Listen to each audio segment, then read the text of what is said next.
Welcome to yet another episode of Bizdom. As all of you are aware, this is season 2. Today, I have a very interesting company to showcase. This company is called Zaggle, and I have Avinash Godkhindi, who's the CEO of Zaggle, having this conversation with me.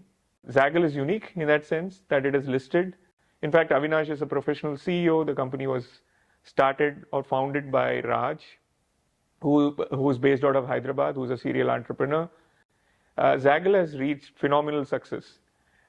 Today it is listed on the National Stock Exchange, market capitalization of close to 5,000 crores, and a staggering price earnings ratio.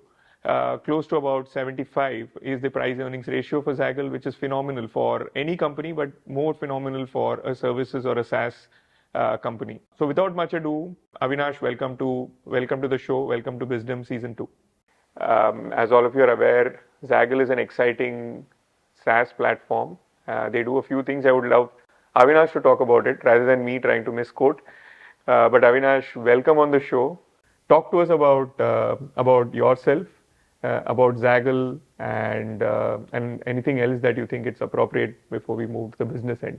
Sure. Thank you so much for having me, and congratulations on a fantastic property that you've built in terms of wisdom. I think these are kind of forums that really help, cut clutter. There's so much of noise, so much of stuff that's happening, but so congratulations on that. Thank you. Well, for us, we are a SaaS Fintech. We digitize spends through automated workflows. If you look at spend management as a category, Deepak, fairly evolved globally. In India, it's fairly nascent. We are the market leader. Every company, as you know, has spends, whether it's employee, whether it's vendor, whether it's channel partners. And we try to create a platform which allows companies to be able to do essentially 4 things, right? Set up policies and limits as to how you're going to spend. Then enable that payment or that spend to happen through a instrument that we issue in partnership with 14 banks. You have a platform or a repository where you can capture evidences of these spends. So it could be invoices, it could be bills, because you need to know that these are bona fide expenses. And then lastly, give you an analytics platform which allows you to assess, are these spends optimizable, where are we spending, etc. So that's what we do. We work with over 3,100 corporate customers today. We have largely enterprise and mid-market.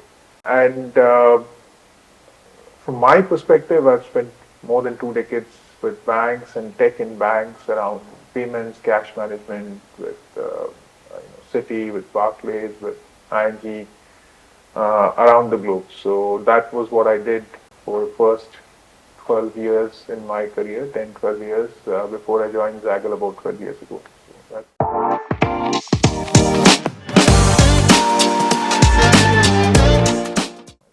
So fascinating, interesting journey, right? Avinash, not a lot of people, 12 years back, we work with a lot of companies, and I can say this with conviction, not a lot of people would have left a Citibank, a Barclays, and almost come to an unknown entity called Zaggle. So what is the conviction? What is it that really struck you? And you're talking about today, spends management not being evolved. 12 years back, I can only make a guess. So yeah, I did join as the CEO. So I was at that time running a credit card called Premier Miles with Citibank. I launched it as the product head for Premier Miles. And the company that ran the Premier Miles portal was a company called Loyalty Rewards. They ran a lot of things for me. And the founder of Loyalty Rewards is a good friend, Vijay. Vijay had, a lot of regard for me, and Vijay had taken an investment from Raj, who's the founder and executive chairman of Zaggle. Raj was his first investor and a large investor for him. So Raj and the investors in Vijay's company had reached out to him saying that, hey, there's Zaggle and we're looking for a CEO. Do you know somebody? So Vijay connected me to Raj and the investors and said, maybe there's a marriage here. I always had an entrepreneurial itch, even at my time in University of Chicago, Booth School of Business, when I was doing my MBA. I always wanted to do something entrepreneurial. The challenge for me was I did not have,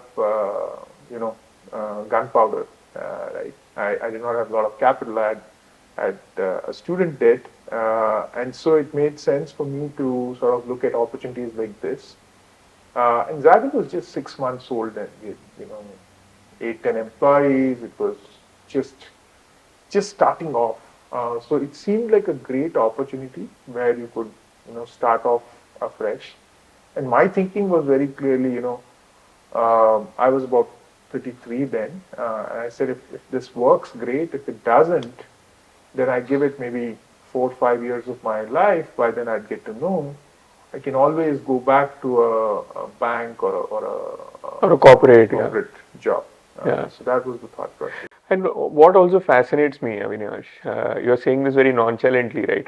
I'm pretty sure that it was not as easy as you make it out to be, to say that if this doesn't work, let me go back to my job, because we are at the peak of your career in Citibank. But see, what really strikes me as very, very different in the way you're thinking and you've built out Zaggle is the fact that, see, most companies take a clear positioning, right? They say that we are a technology company. But in your case, I think while technology is powering what you're doing, products is still at the heart for you, isn't it? So you've brought some element of your Citibank thinking into this, right? And you built it using a SaaS platform. So is that right? Am I reading this correctly? Yes, yes, yes. See, if you look at it, Deepak, the way businesses in India operate, right? It's hard for you to figure out a profitable business model. Profit pools are hard. Scale is relatively easy in India because we have, 140 crores. So scale always seems to be an easier problem to solve in India. How do you get to profitability and sustained profitability is a harder question. And especially 12, 13 years ago, willingness to pay for tech software was, very Literally low. zero, yeah. Yeah, yeah. So how do you then create a business model where you're still able to make money? And that's where I think some of the training that you get in places like City and others, where they're very number focused, helped me to be able to say, okay, what's the best way to get to firstly significant revenues and then profits. Um, and it was a different take, because the typical VC take in India even then was, and more so then was, go deep in one aspect, get traction, get scale, even if you're burning cash, it's okay. Eventually, we'll figure out how to make money. Unfortunately, the thesis has clearly not worked in vast majority of the startups. Right, there are a few exceptions who've been able to turn profitable after a few years, but vast majority of them have actually burned cash for the investor and then shut shop, or it's been a distress sale.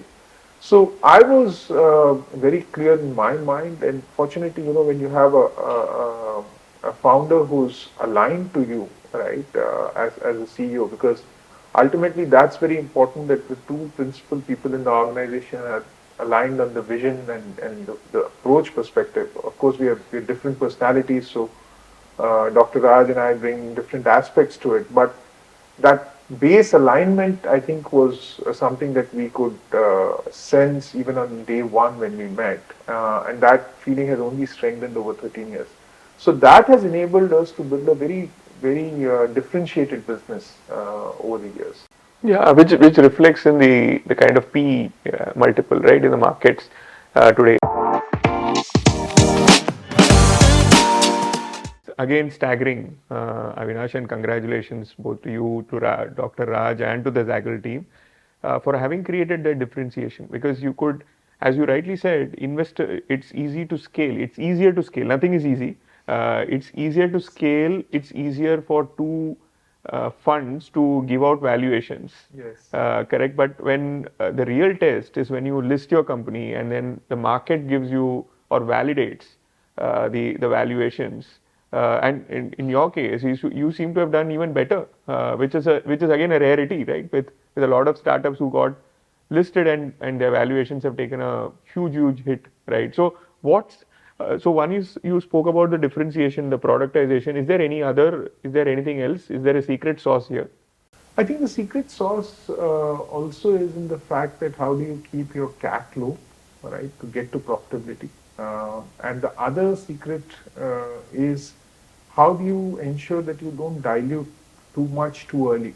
I think a lot of startups in India historically have, raised money when it was available at a valuation that was probably very attractive for them, and that becomes a trap, right? You've raised a lot of money at a sky high valuation.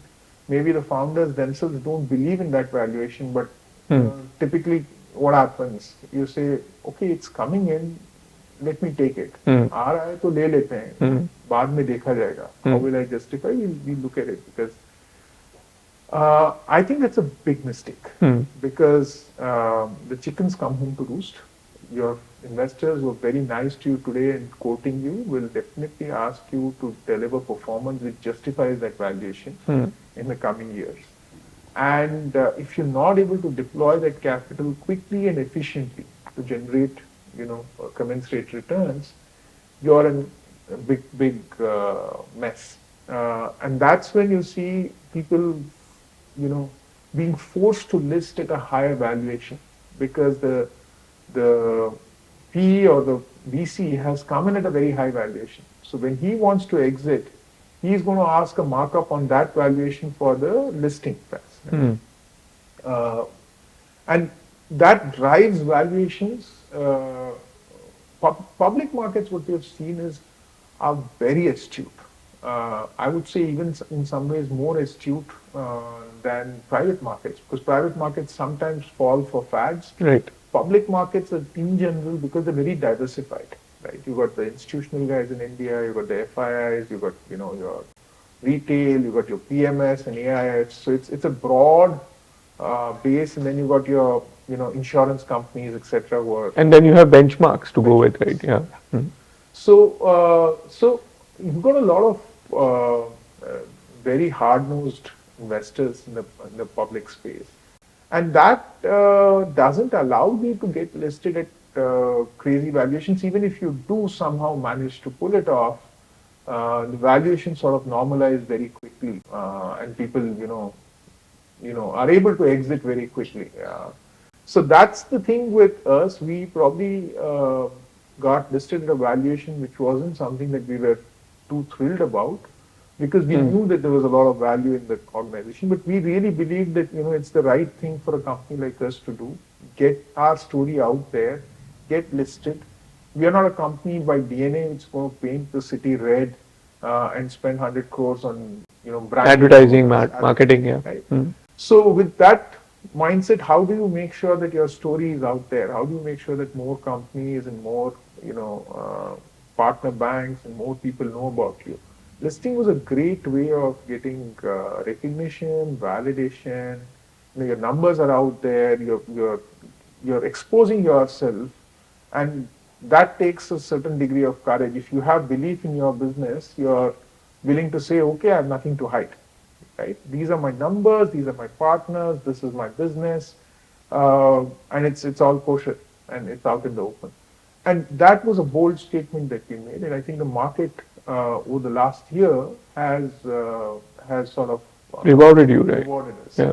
But I want to ask you a question as well. And you see a lot of SMEs and family businesses that you consult with. Have you seen a shift in their approach to getting listed and being on the public market, especially given how valuations are looking these days? Look, today I think the three letters IPO opens doors for us. The minute you tell people that are you ready to list, eyes kind of pop out, right? Okay. Because I think everyone's seeing that the market is at an all-time high. There is a euphoria. I'm sure you read that news article which said there was this Yamaha showroom in Delhi nondescript Yamaha showroom, two showrooms. This guy wanted 11 crores, went to the SME exchange, and guess what? There was about 4,500 crores of subscriptions. So that kind of reflects the mood. Today there is so much liquidity, people just want to put money wherever they see an opportunity. And therefore, I think companies, when you talk to them about public listing, in fact, you don't have to take that much effort. Everyone's coming and saying, no, no, I want to list my company. And listing timelines have shrunk, Avinash. Everyone wants to do it now in 6 months, 9 months, regardless of where they are. So, so to answer your question, yes, I think there is a bit of a euphoria. But seriously speaking, I think the companies which are solid, right, which have a very strong value proposition, a good product, a good go-to-market, value systems, governance, even before they decide to go public. I think they are the ones who will sustain in the medium to longer term. Maybe a lot of them will list. They might get listing gains. But it's not about getting that listing gain, right? It's really about being consistent, because one is to look at the institutional investors, your PE funds who have put money in you, but ultimately you're responsible to retail investors.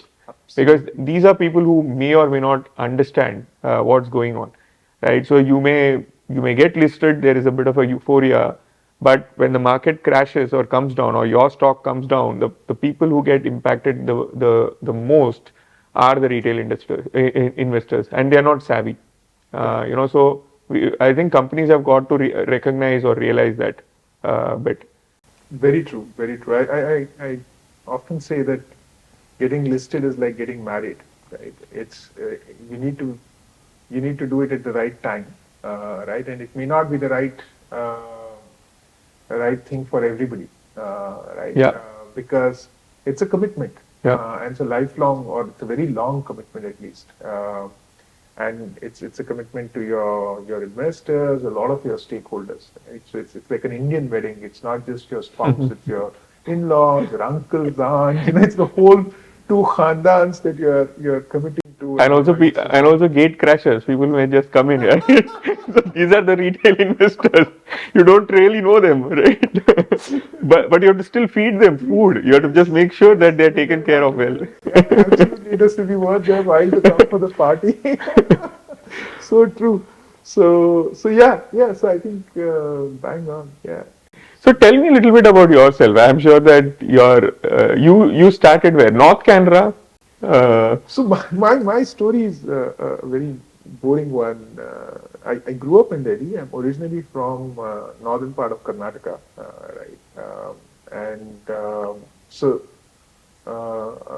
interesting story of part of me is very South Indian and part of me is Delhi. Right? I've always been willing to travel the uncharted path and take a contrarian view.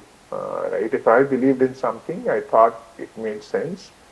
I've always had that feeling that either I'm a fool or the world is not able to spot something which I am able to. I'm willing to take that punt.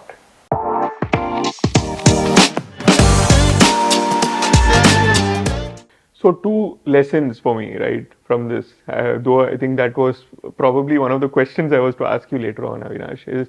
One is the fact that trust your instincts, because there is nothing better than your own instincts, which no one else in the world knows, right? Yeah. That's one. Second is, in your case, I think unconventional is the word that would come. Even though I think I'm going back, I'm going to go back to the Udupi or the North Canara example here to say that there is a cliche, right, that people think that most people who come from that part of the country, they all open restaurants. So I think in some way, I think you moved from there to Delhi, and from Delhi to the US, and so I think the path has been a little bit unconventional. Two lessons for me, but brilliant. I mean, you should probably. I didn't mean to cut you, but you should probably go on. So I think you're bang on there, right? The whole idea is, are you willing to take a punt on yourself, right? And not just for the sake of the optics of it, If you genuinely believe in something, do you have the conviction to follow through on that? And be prepared.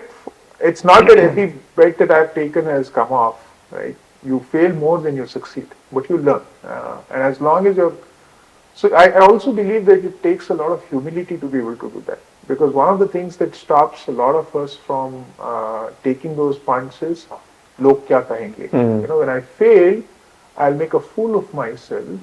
And then what's the whole wider World going to society think. going to Think say about about me? Right?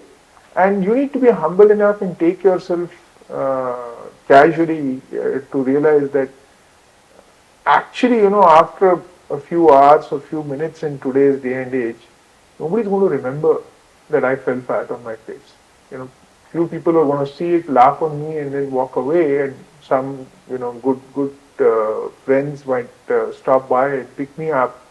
But everybody is busy with their lives, so I'm not so important in their life that it's going to Absolutely, stay very well around said. in people's memory. And if you sort of look at it from that lens as well, it sort of gives you permission to fail.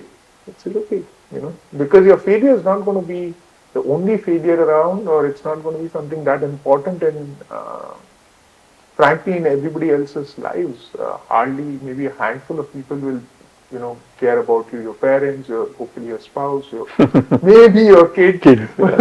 and you know, maybe your siblings, and but that's it. You know, there's probably half a dozen or a dozen people who sort of like worry about you for a while, and everybody else is busy with their work. Yeah.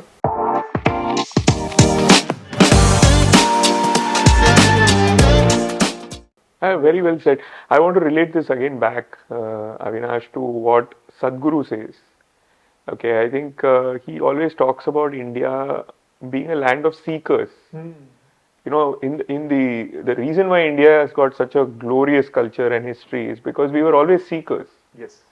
We saw the possibilities that we could learn something. We were seeking all the time, Yes. right?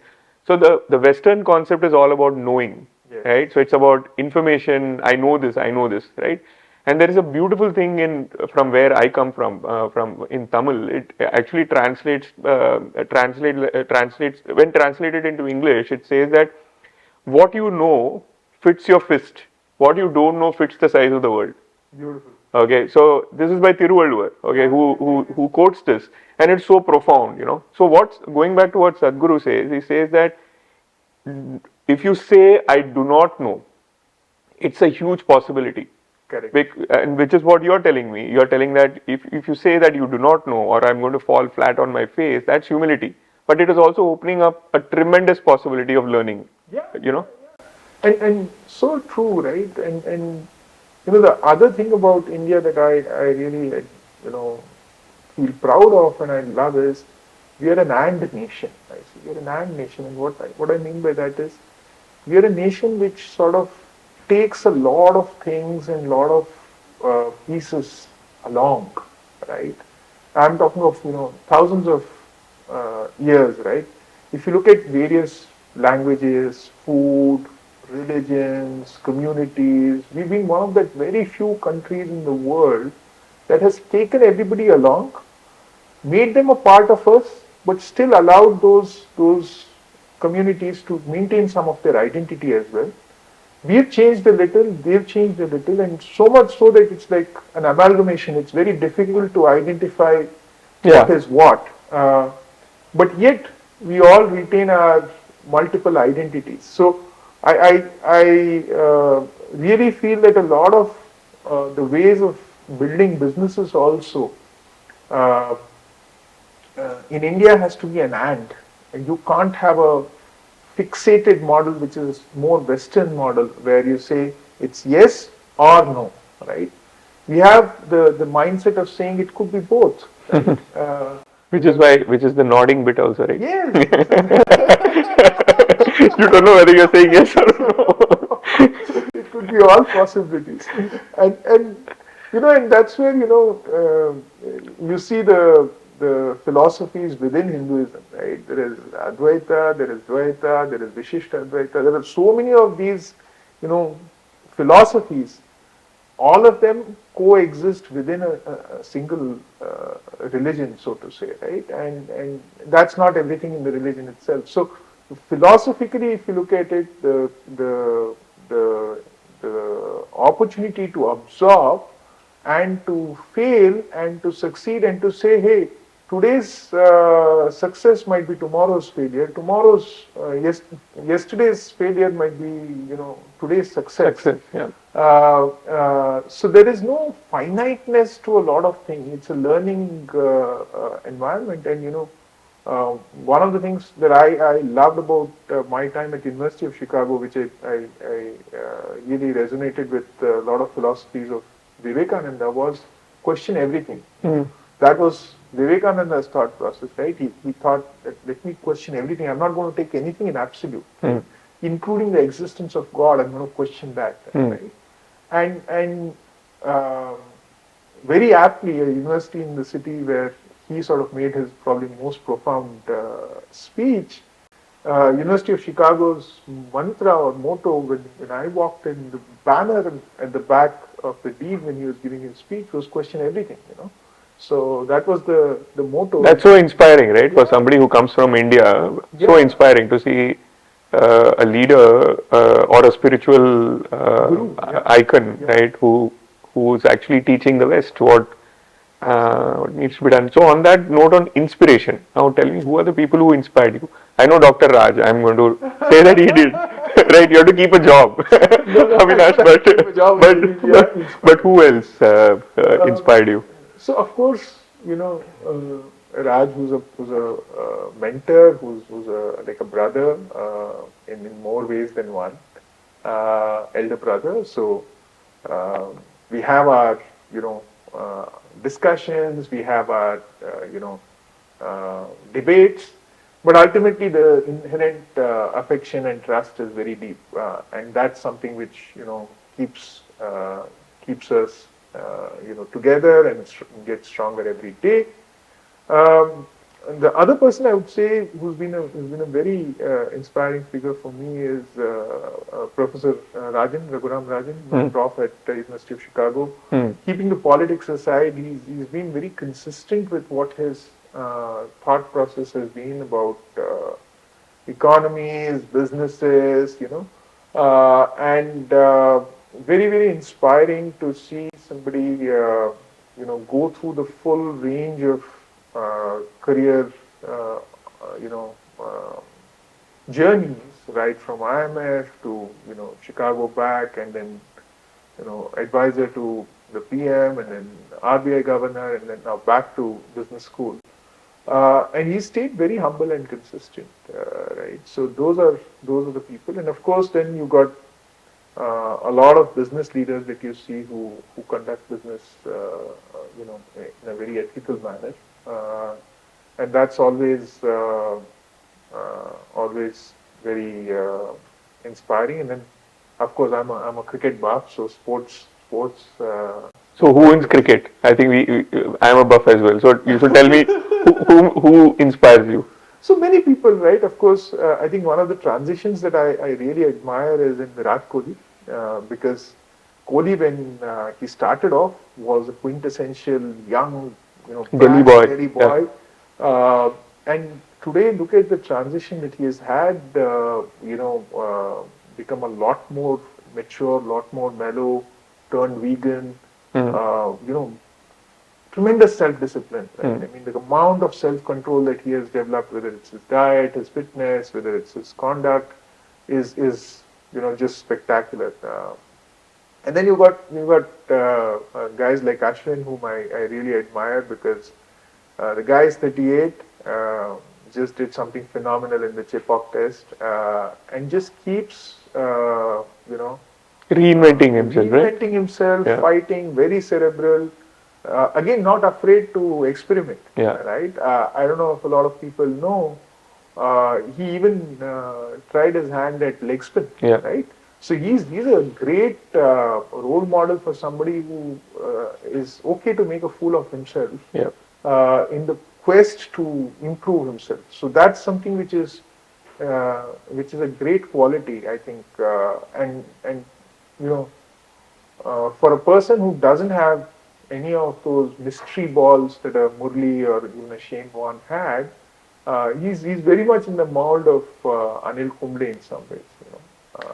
He's like a worthy successor of Anil Kumble, and a much better batsman, of course. He showed that as well that, yeah. recently.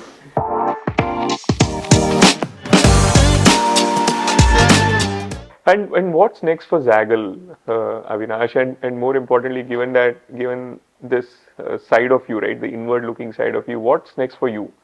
Both, if you can For talk. me, I always say that, I have two children, Roshan, who's my 15-year-old son, and my second child is Zaggle, right, which is about 15 years old. So it's like a baby which has grown up into its teen years now. So Zaggle will always be close to me, close to my heart, right? Uh, from a company perspective, we are looking to grow in the US as well in the coming years. We are looking to go global.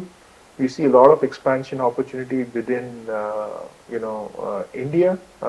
Organically, we've started our fleet programs, forex programs. Our core businesses are chugging along at a growth rate of about.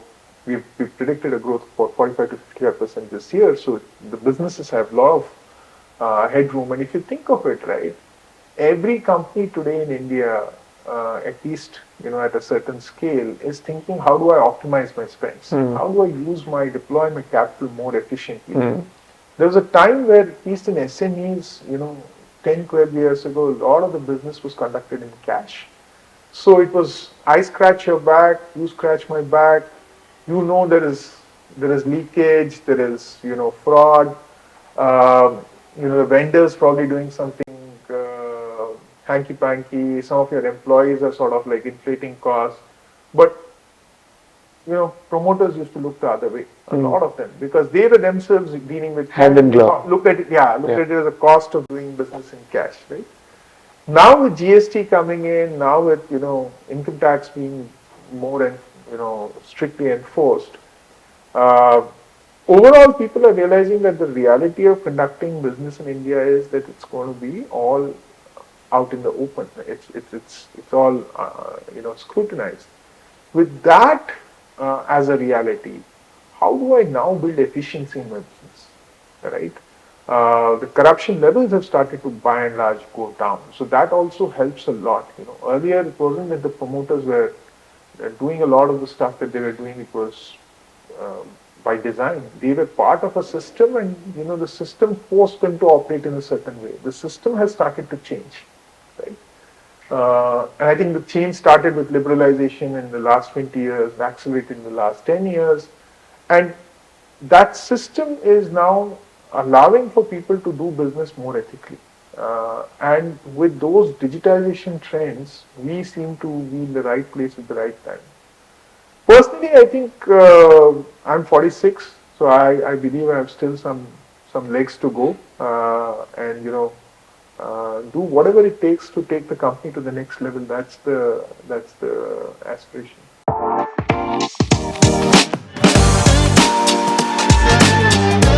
To add to what you said, all very, very valid points, Avinash. Also, I think the um, investors have kind of been at the forefront of changing behaviors as well. For instance, a company like yours gets a PE of 80, not just because of the solid differentiated business model, but it's also about because of the governance. It's also about the quality of the entrepreneur, the quality of the management team. And when we say quality, I think it's a very subjective thing, right? Because investors would look at you and say, okay, can I actually work with Avinash? Is he a guy I can trust?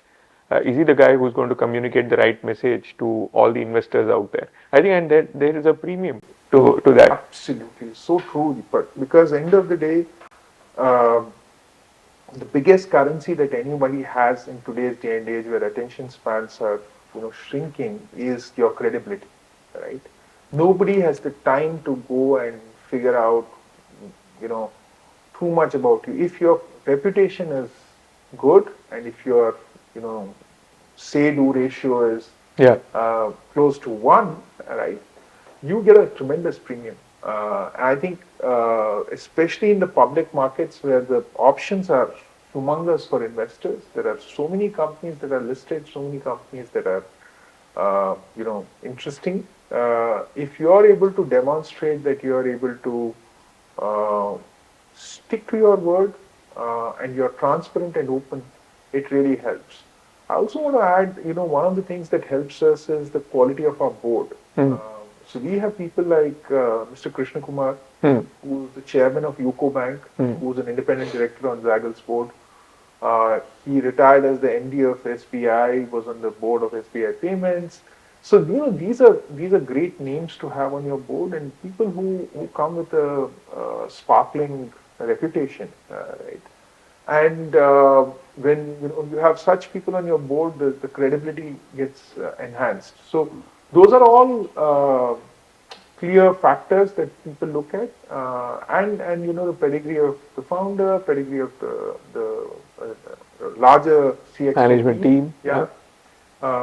Those are things which people are looking at more and more.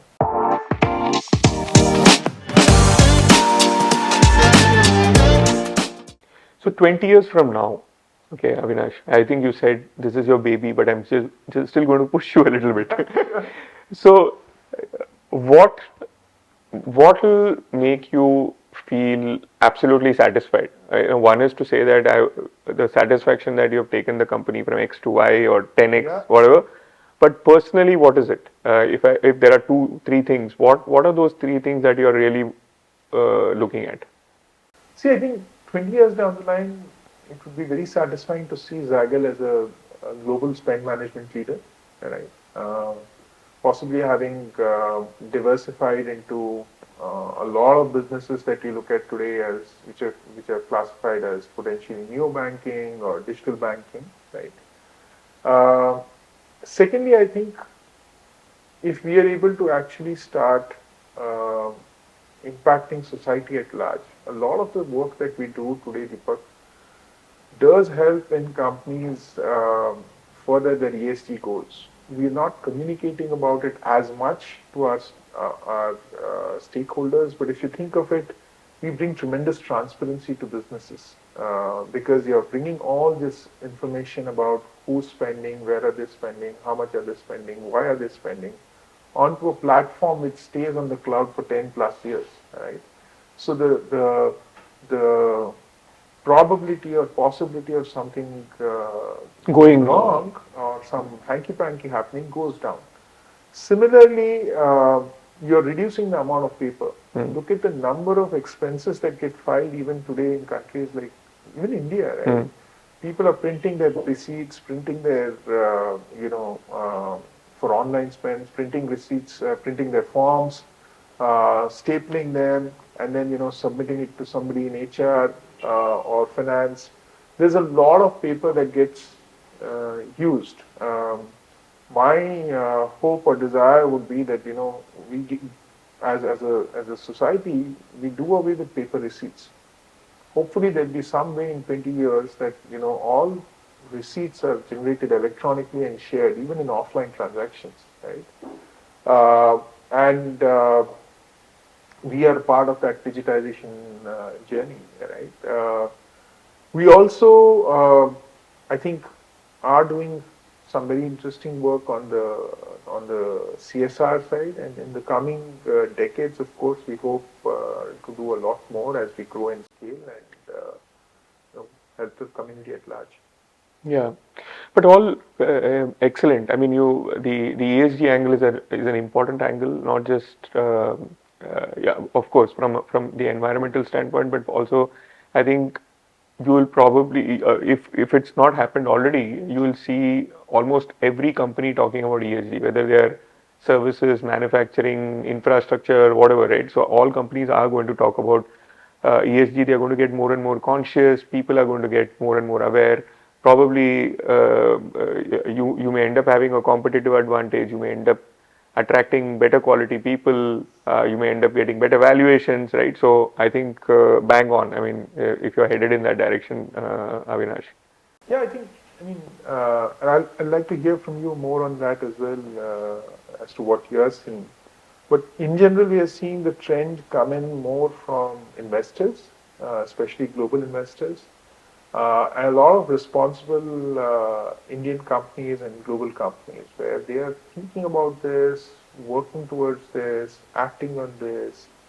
And we have customers like customers in the Tata Group where we help them create some very interesting programs around how do they monitor their ESG goals, etc., and further their ESG goals. But I'd like to hear from you. How are you seeing this pan out in the companies that you work with? It's a very vast number of companies across different industries. So how do you see this? And also across geographies, and some geographies are a lot more sensitive, Avinash, to this. If you for example, if you talk to companies in Europe or or almost all global investors, I think there is a very high sensitivity towards ESG. In fact, I think funds are saying that if companies do not have an ESG program, or if they do not plan to get onto the ESG bandwagon, then there are funds today in Europe who may just say that I don't want to invest. I don't want to really touch you. For me, I don't think the return is everything, but it's more about whether you have consciousness being built. I see that increasingly coming here, even in India, and it's not just the larger groups, because the larger groups would automatically take that they do it.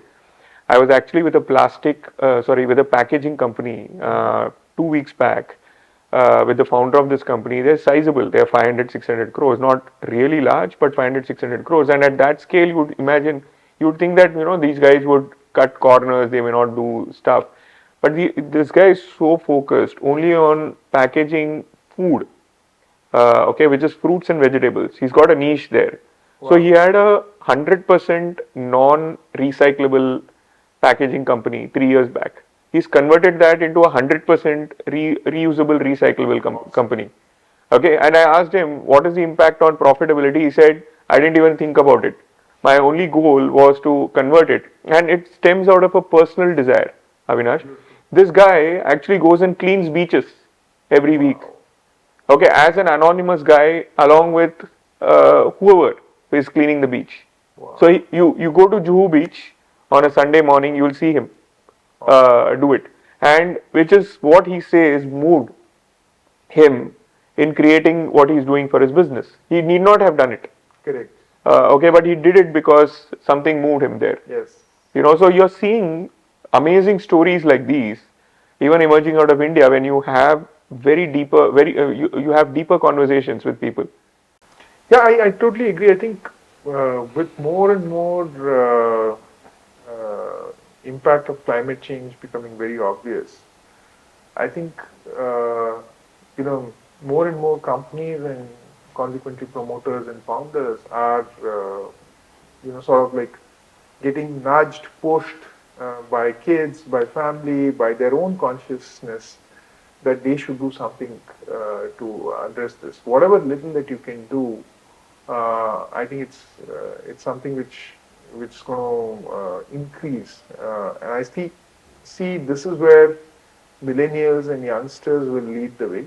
That's my belief, that they are going to lead the charge and force a lot of us who are probably stuck in our own inertia, world, whatever, to wake up and sort of start acting. Yeah. So I'm a eternal optimist. I believe that it's a big challenge, but I do believe that humankind will find a way. Yeah. Maybe another experiment for you. And maybe you should take the lead, right, in trying to see how services companies do this, because there is no direct attribution, so they say, but I don't necessarily agree. But it might be a very good way to kind of push a lot of service companies into becoming more and more ESG conscious. Yes. Yeah. I know we are on top of the hour, Avinash, and I know you actually have a town hall today to celebrate 1 year of your successful IPO listing. Maybe you should talk just a minute on this before we let you go and join you in your celebration. Yeah, I think it's one of those occasions where we are a company which historically has not been very at the forefront of celebrating our milestones and achievements. We are sort of understated people, like to be very balanced about it, very Under the radar. Under the radar, yeah. We're a little afraid of celebrating too loudly because we wonder will it go to our heads. Right. But I think this occasion, the fact that we were able to go IPO, and the time that we started that effort it wasn't all roses, right? The market valuations had gone up and down when we were going for our road shows. So we went through a fairly hard process to convince our bankers to, start the road shows, etc. Right?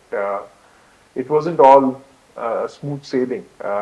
So looking back, the way the market has rewarded us, we're very grateful to our investors, to our employees, and our ex-employees. A lot of them have added a lot of value to where we are. And of course our customers and users and our suppliers. And in general, I think we've been blessed. God has been very kind. And we just hope and pray that, we continue to stay grounded and we stay humble, nimble and frugal, and we continue to, grow in the coming years. And deliver enormous value. I mean, you're a beacon for a lot of service companies out there. As I said, you're not SaaS. I think you have a product. You're a smart product company. SaaS Fintech. But thank you so much, Avinash, and all the very best. Wishing you and the team the best that can possibly happen. Thank you so much. Thank you so much for having me. Thanks. Pleasure. Thanks.